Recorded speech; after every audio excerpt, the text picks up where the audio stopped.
Welcome to the channel. Today I'm going to show you how to make monthly payments on Amazon. Alright, so the first thing we need to do is to check product eligibility. So you need to look for the monthly payments option on eligible product pages or even at the checkout. So Amazon will determine its eligibility based on your account history as well as the item price. You can now choose monthly payments instead of a full payment at your checkout.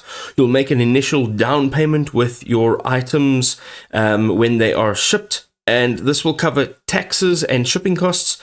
And then your payment is split into 5 installments, 1 initial payment at shipment, and then 4 equal monthly payments every 30 days. There's no interest charged from Amazon. That is really amazing.